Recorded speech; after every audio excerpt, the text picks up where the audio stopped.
Lila Maren stood in front of the mirror, adjusting the emerald necklace Evan had given her on their first anniversary. Tonight marked their 7th year together, and she'd planned everything perfectly. The reservations at Marcello's, his favorite restaurant. The gift she'd saved for months to buy, vintage cufflinks from the 1940s, an era he was obsessed with. Even the red dress that hugged her curves in all the right places was deliberate. She checked her phone. 7:47 p.m. Evan was 17 minutes late, but that wasn't unusual. As a senior architect at Garrison & Wells, he often lost track of time. She'd learned to build buffer time into every plan. What Lila didn't know was that 17 minutes away, in a hotel room overlooking the city, Evan was buttoning his shirt while a woman with platinum blonde hair watched from the bed. "You're really going through with dinner?" the woman asked, her voice dripping with amusement. Evan didn't look back. "It's our anniversary. I have to."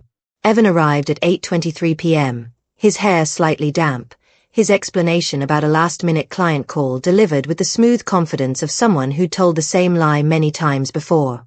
Lila smiled, choosing to believe him because the alternative was too painful to consider. They ordered wine. They laughed about his horrible dancing at their wedding. They shared tiramisu. But when Evan excused himself to the restroom, his phone buzzed on the table. Lila glanced at it reflexively. "Scarlett. Already miss you. Can't wait for this weekend when you're finally all mine. Love you, baby." The restaurant spun. The laughter from nearby tables became muffled. Lila's hands went cold. When Evan returned, she was smiling, her mask perfectly in place. She said nothing about the message. Instead, she laughed louder at his jokes, touched his hand across the table, and played the role of the devoted wife with Oscar-worthy precision. Inside, something fundamental had shattered. But Lila Maren was strategic, patient, and far more intelligent than Evan had ever given her credit for. If he wanted to play games, she'd show him what a real player looked like. For 3 days, Lila said nothing. She went to her job as a financial analyst, came home, cooked dinner, and slept beside the man she now saw as a stranger. But every moment Evan was out of the house, she was working. She installed tracking software on the iPad they shared, knowing Evan's phone automatically synced to it. She checked credit card statements, noting charges at hotels, restaurants, and jewelry stores she'd never benefited from. She created a hidden folder on her laptop titled Project Files, and began documenting everything. Scarlett. The name haunted her. Who was she? It took Lila 48 hours to find out. Scarlett Chen, 29, marketing executive at Evan's firm. Her social media was public, filled with photos of expensive brunches, designer handbags, and cryptic posts about knowing your worth and waiting for the right one. The right one. Lila's husband. In one photo from 3 weeks ago, Scarlett wore a bracelet Lila recognized immediately. Rose gold with small diamonds. Evan had told Lila he'd purchased it for his mother's birthday. Apparently, his mother was a 29-year-old mistress. Lila's best friend, Monica, worked in corporate law. Over coffee, Lila casually asked about divorce lawyers, framing it as curiosity for a colleague situation. Monica saw right through it. "Lila, what's going on?" The dam broke. Lila told her everything, her voice barely above a whisper in the crowded cafe. Monica listened, her jaw tightening with every detail. When Lila finished, Monica slid a business card across the table. "This is Catherine Volkov. She's not just a divorce lawyer, she's a weapon. If you want to protect yourself and make sure he doesn't walk away clean, she's who you need." Lila stared at the card. Calling this lawyer would make it real. It would mean her marriage was truly over. She tucked the card into her wallet and ordered another coffee. That night, Lila initiated intimacy with Evan for the first time in weeks. She was warm, loving, enthusiastic, everything he'd once said he missed about their early relationship. Afterward, as Evan lay satisfied beside her, Lila stared at the ceiling and felt absolutely nothing. The woman who'd made love to her husband had been a ghost, a performance artist playing a role. The real Lila was somewhere deeper, colder, plotting. "I was thinking," she said softly, "maybe we should take that trip to Napa you've been talking about. For our anniversary redo." Evan tensed almost imperceptibly. Yeah. Maybe next month? Work is crazy right now." "Of course," Lila said, kissing his shoulder. "Whenever you're ready." She knew exactly why he couldn't go this month. According to his synced calendar, he'd blocked off next weekend for a conference in Seattle. A conference that didn't exist. She'd already checked. Scarlett, however, had posted about being so excited for a girls' trip to Seattle on her Instagram story. The lies were so transparent it was almost insulting. Catherine Volkov's office was on the 42nd floor of a downtown skyscraper, all glass and steel and intimidation. The lawyer herself was a petite woman in her 50s with silver hair, sharp eyes, and a handshake that could crack walnuts. "Tell me everything," Catherine said, pulling out a legal pad. "And I mean everything. The affairs, the finances, the lies. Don't leave anything out because you think it's embarrassing or irrelevant. I'll decide what matters." For 90 minutes, Lila talked. She showed Catherine the evidence she'd compiled. Screenshots, credit card statements, the tracking data showing Evan's frequent visits to Scarlett's apartment. Catherine's expression never changed, but her pen moved rapidly across the paper. "Here's what we're dealing with," Catherine finally said. "Your husband has been systematically moving money, presumably preparing for a divorce he plans to initiate on his terms. See these withdrawals? These transfers to an account you're not on? He's hiding assets." Lila's stomach dropped. "How much? Based on what I'm seeing? Potentially 40 to 50,000 over the past 8 months. Lila had been so focused on the affair, she'd missed the financial betrayal happening in parallel. Catherine leaned forward. "Here's what we're going to do. We're going to beat him at his own game, and when we're done, he's going to regret every lie he ever told you." Catherine's strategy was elegant in its simplicity. Don't file for divorce yet. Instead, quietly secure documentation of all marital assets, establish Lila's awareness of Evan's hidden accounts, and most importantly, let Evan think he was still in control. "Men like your husband are predictable," Catherine explained. "He thinks he's smarter than you. We'll use that arrogance against him." Lila's first task was to access Evan's laptop. She knew his password, it had been the same since college, but she needed to be smart about it. The opportunity came on a Saturday morning when Evan went for his weekly run. Lila had exactly 1 hour. She opened his laptop, navigating to his email with trembling hands. What she found was worse than she'd imagined. Emails to Scarlett going back 14 months. Not 7 like she'd thought. 14. Plans to leave Lila, once the timing was right. Discussions about buying a condo together. Messages where they laughed about Lila's naivety, her boring job, her predictable routines. One message from Evan stood out. "Don't worry, babe. I've been moving money for months. She won't get half of anything. By the time she figures it out, we'll be in the clear." Lila photographed everything with her phone, her hands shaking so badly that some photos were blurred. She didn't care. She had enough. Lila did something Catherine hadn't advised but couldn't stop once Lila's mind was made up. She contacted Scarlett directly. The message was simple. "We should talk. Tomorrow, 3 p.m., Bean and Brew Coffee on 5th. Come alone." Scarlett showed up 10 minutes late, her confidence evident in her stride.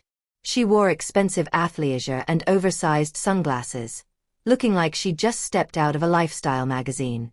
Lila was already seated, calmly sipping green tea.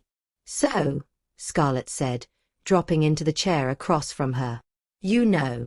"I know everything," Lila replied evenly. 14 months. The hidden money. The plans to leave me, when the timing is right. Scarlett had the audacity to smirk. "Then you know this marriage has been over for a while. Evan's just been too much of a coward to tell you." "Is that what you tell yourself?" Lila asked, her voice still calm. That you're not helping a man cheat on his wife, but rather rescuing him from a dead marriage. What do you want, Lila? To beg me to end it? To tell me you'll change? Scarlett's tone was mocking. Lila leaned forward. I want you to know that Evan is still sleeping with me. Regularly. Enthusiastically. And he tells me he loves me every single day. Scarlett's smirk faltered.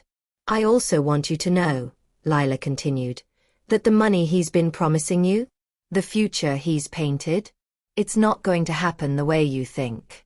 But don't take my word for it. Keep believing him. See how that works out. Lila stood, left a $10 bill on the table, and walked out, leaving Scarlett speechless for perhaps the first time in her life. Lila's confrontation with Scarlett had been strategic. She wasn't trying to break them up, she was planting doubt. A confident mistress is predictable. An insecure one makes mistakes. It took 3 days for the results to show. Evan came home irritated, tossing his briefcase onto the couch with more force than necessary. Scarlett's being weird, he muttered, pulling a beer from the fridge. Lila said innocently, chopping vegetables for dinner. She's asking all these questions about us. About our relationship. Like, suddenly she's paranoid or something. He took a long drink. Women are exhausting. Lila smiled to herself. The seed had sprouted. Over the next week, according to the tracking software, Evan and Scarlett's text exchanges became increasingly tense. Scarlett demanded reassurance. Evan grew defensive. The fantasy they'd built was cracking under the weight of reality. Perfect. While Evan's personal life deteriorated, Lila was building her case with Catherine. They documented every hidden asset, every lie, every dollar Evan had tried to conceal. But Catherine wanted more. We need to establish that he's been planning this divorce for months, she explained. That he's been acting in bad faith throughout the marriage. It strengthens your position dramatically. The breakthrough came from an unexpected source. Evan's sister, Rachel. Lila and Rachel had always gotten along well, better than Evan appreciated. When Lila casually mentioned over lunch that things had been strained lately, Rachel's face darkened. He told me 3 months ago he was planning to leave you, Rachel admitted, looking miserable. He made me promise not to say anything. I'm so sorry, Lila. I should have told you immediately. Will you testify to that if needed? Lila asked. Rachel didn't hesitate. Absolutely. What he's doing is wrong. Catherine was ecstatic when Lila relayed this information. Family testimony is gold, she said. Especially when it contradicts his narrative.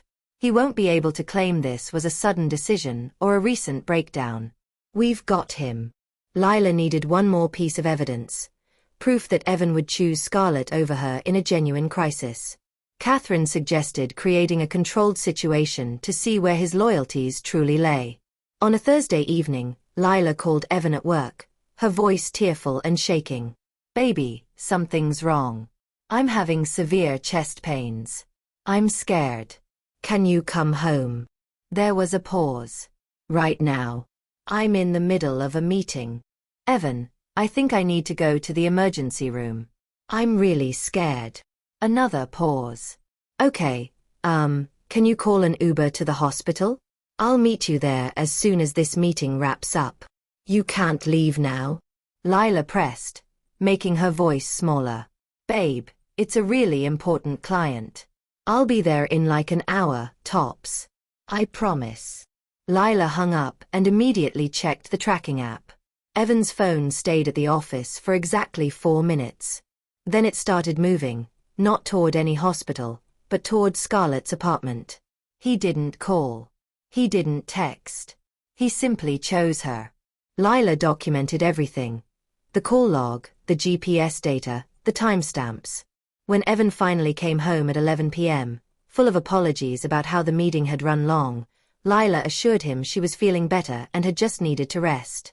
You scared me, Evan said, actually looking concerned. I'm sure I did, Lila replied, and meant it in ways he couldn't understand. Catherine decided it was time to strike. On a Monday morning, while Evan was at work, a courier delivered a letter to his office. Inside was a notice from Catherine Volkov's firm, informing him that Lila was aware of his affair, his hidden assets, and his plans to file for divorce. The letter outlined exactly how much evidence they possessed and made one thing clear. If Evan wanted to avoid public humiliation and a brutal legal battle, he would negotiate fairly. According to Rachel, who heard about it from Evan's panicked phone call, his reaction was explosive. He'd screamed, thrown his phone, and immediately left the office to confront Lila. Lila was ready. She'd taken the day off work and was sitting calmly in the living room when Evan burst through the door. "What the hell is this?" he shouted, waving the letter. "You hired Catherine Volkov? Are you insane? Do you know what she charges?" "I know exactly what she charges," Lila said quietly. "And she's worth every penny. You went through my stuff. You invaded my privacy." Lila laughed, a sound devoid of humor. "I invaded your privacy? That's rich coming from someone who's been lying to me for over a year." Evan's anger deflated slightly. "Lila, I can explain." "Don't." She held up her hand.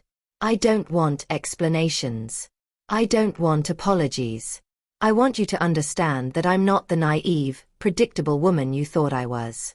I know about Scarlett. I know about the money.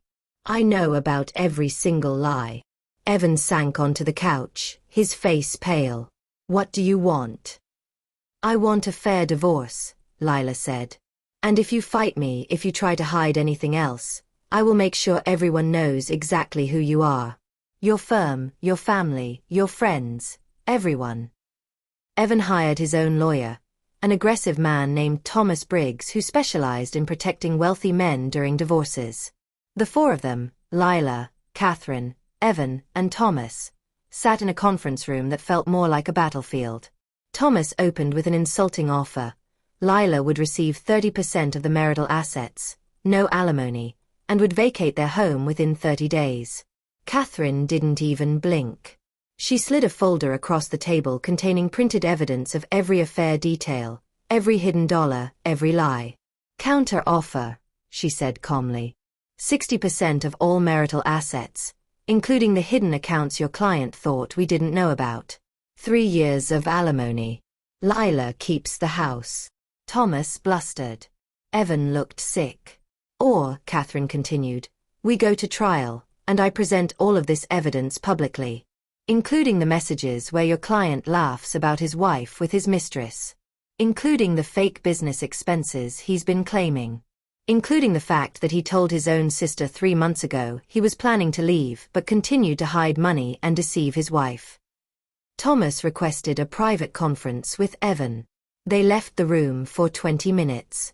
When they returned, Thomas's demeanor had changed. "We'd like to discuss terms," he said quietly. While lawyers negotiated, Scarlett became a problem for Evan. The doubt Lila had planted had grown into full paranoia. Scarlett demanded that Evan move in with her immediately, that he prove his commitment. Evan, trapped between his mistress and his impending divorce, made a critical error. He told Scarlett about the evidence Lila had gathered, thinking she'd sympathize. Instead, Scarlett panicked. She worked at the same firm as Evan. If this became public knowledge, her career was over. The company had strict policies about workplace relationships, especially ones involving married employees. Scarlett did what threatened people often do. She turned on Evan.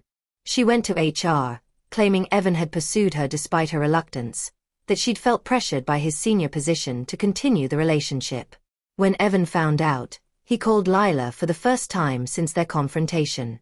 "You did this," he said, his voice raw. "You talked to Scarlett, turned her against me."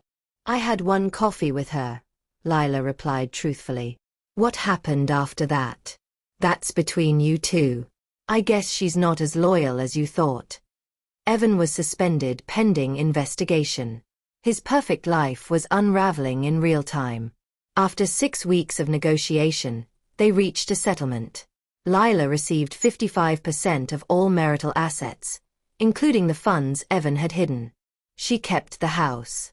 She received 2 years of alimony while she rebuilt her independent life. But more than the money, Lila had something priceless: her dignity intact and his reputation in tatters. The divorce became final on a rainy Tuesday in October. Lila signed the papers in Catherine's office, feeling lighter than she had in months. "How do you feel?" Catherine asked. "Free," Lila said. Finally free. Evan's life had collapsed spectacularly. The HR investigation concluded he'd violated company policy. He wasn't fired, but he was demoted and moved to a different department. Scarlett quit and moved to another city, cutting off all contact with him. He'd lost his wife, his mistress, his reputation, and half his money. Friends who'd once admired his success now viewed him with contempt. His own sister barely spoke to him. Meanwhile, Lila was thriving. She'd been promoted at work after her manager noticed the increased focus and dedication she'd shown during the divorce process. She'd started therapy, working through the betrayal and building a healthier relationship with trust. She redecorated the house, erasing every trace of Evan. She traveled to Italy with Monica, something she'd always wanted to do but Evan had always dismissed as impractical. She learned that revenge wasn't about destruction. It was about refusing to be destroyed. 6 months after the divorce, Lila made her first and only public statement about the situation. She posted a photo on Instagram of herself standing on a cliff in Cinque Terre, the Italian sunset painting the sky orange and purple behind her. The caption read, "To everyone who's ever been told they're not enough, you are. To everyone who's been betrayed, you will survive this. To everyone rebuilding, it's worth it. Sometimes the best revenge is becoming the person you were always meant to be." The post went viral. Thousands of people shared their own stories in the comments, thanking Lila for her honesty and strength. The post was featured on several lifestyle blogs and even a morning talk show. Evan saw it. According to Rachel, he'd been furious, claiming Lila was trying to ruin his reputation further. Lila hadn't mentioned him by name. She'd simply told her truth. If he felt targeted by a post about surviving betrayal, perhaps that said more about him than her. Lila ran into Evan at a mutual friend's wedding a year after their divorce. She debated not going, but she refused to let him control her life or her friendships anymore. He looked smaller somehow, diminished. He approached her at the bar, drink in hand. "You look good," he said awkwardly. "Thank you," Lila replied, her tone neutral. "I've been thinking," Evan continued. "Maybe we gave up too easily. Maybe we could try again, take it slow." Lila cut him off with a laugh. Not cruel, just genuinely amused. "Evan, no. We're not trying anything. You didn't lose me because of one mistake. You lost me because you spent over a year lying, cheating, and stealing from me. Those aren't marriage problems. Those are character problems." "I've changed," he insisted. "Maybe you have," Lila said. "But I've changed too. I've learned that I deserve more than someone who only values me when I'm no longer available. I hope you find happiness, Evan. Really. But you'll never find it with me." She walked away, leaving him at the bar, and felt nothing but relief. Lila had been single for 18 months when she met David at a charity fundraiser. He was a teacher, divorced with a teenage daughter, and refreshingly honest about his past mistakes. They took it slow. David respected her boundaries, understood her wariness, and never pressured her for more than she was ready to give. On their 5th date, over Thai food, David asked about her divorce. Lila gave him the abbreviated version. When she finished, David was quiet for a moment. "Thank you for trusting me with that," he said finally. "I can't promise I'll never hurt you. But I can promise I'll never lie to you, never betray you, and if we ever have problems, we'll face them together." It was the most romantic thing anyone had ever said to her because it was real. 2 years after the divorce, Lila received an unexpected email from Evan. It was long, rambling, and appeared to be genuinely remorseful. He'd been in therapy, he wrote. working on understanding why he'd sabotaged the best thing in his life. He didn't ask for forgiveness or reconciliation. He simply wanted her to know that he was sorry. Lila read it twice, then saved it in a folder and closed her laptop. She appreciated the apology. It validated everything she'd felt. But she didn't need it anymore. She'd already found closure on her own terms. That evening, she went through the project files folder on her computer, all the evidence, the screenshots, the documentation. She looked at it one last time, remembering the woman who'd been so methodical in protecting herself. Then she deleted it all. The past had served its purpose. It was time to let it go. Lila married David on a beach in Mexico, surrounded by 30 of their closest friends and family. Rachel was there, beaming as she helped with last-minute details. Monica was Lila's maid of honor, crying happy tears during the ceremony. Evan was, of course, not invited. According to Rachel, he'd gotten married himself 6 months earlier to someone he'd met online. She hoped he'd learned from his mistakes. She doubted it, but that was no longer her concern. As Lila exchanged vows with David, promising honesty, respect, and partnership, she reflected on how far she'd come. The woman who discovered her husband's betrayal 3 years ago would barely recognize the woman standing on this beach. Betrayal had broken her. But she'd used those broken pieces to build something stronger. 5 years after her divorce from Evan, Lila received a LinkedIn message from a woman named Jessica. She was going through a similar situation, discovering infidelity, financial deception, feeling lost. "I read your Instagram post years ago," Jessica wrote. "It gave me hope. Now I'm in the middle of it, and I'm terrified. Any advice?" Lila spent an hour crafting her response. She didn't sugarcoat the difficulty, but she emphasized the importance of documentation, self-protection, and good legal counsel. She sent Jessica Catherine Volkov's contact information. 3 months later, Jessica messaged again, "I did it. I'm free. Thank you for showing me it was possible." Lila realized her experience, as painful as it had been, had given her something valuable: the ability to help others navigate similar darkness. She started a blog sharing lessons from her divorce without being exploitative or bitter. It focused on practical advice, emotional healing, and reclaiming power after betrayal. Within 6 months, it had 10,000 followers. A popular podcast about women's empowerment reached out to Lila, asking her to share her story. She debated for weeks before agreeing. The interview aired on a Tuesday morning. Lila spoke about the discovery, the investigation, the strategic approach to protecting herself. She talked about the emotional toll, the therapy, the rebuilding. "What would you say to someone who thinks revenge is wrong?" the host asked. Lila considered the question. "I think revenge has a bad reputation because we associate it with cruelty or destruction. But my revenge wasn't about hurting Evan. It was about refusing to be a victim. It was about ensuring he couldn't take advantage of me, financially or emotionally. That's not cruelty, that's self-respect." The episode became the podcast's most downloaded ever. Lila's inbox flooded with messages from people thanking her for her honesty. Evan, inevitably, heard about it. He sent an angry email accusing her of profiting from their divorce, of airing private matters publicly. Lila blocked his email address without responding. She owed him nothing, not even acknowledgement. On the 7th anniversary of discovering Evan's betrayal, the day that had changed everything, Lila sat in her home office, looking at the framed photo on her desk. It was from her wedding to David, both of them laughing as they cut the cake. She thought about the woman she'd been, trusting, naive, willing to overlook red flags because confronting them was too painful. She thought about the woman she'd become, strong, discerning, unwilling to compromise her worth. The betrayal had been a gift, though she'd never have believed that in the moment. It had forced her to develop strengths she didn't know she possessed. It had taught her that love without respect is worthless. It had shown her that sometimes the person you become after the storm is better than the person you were before. She didn't thank Evan for the lesson. He didn't deserve that credit.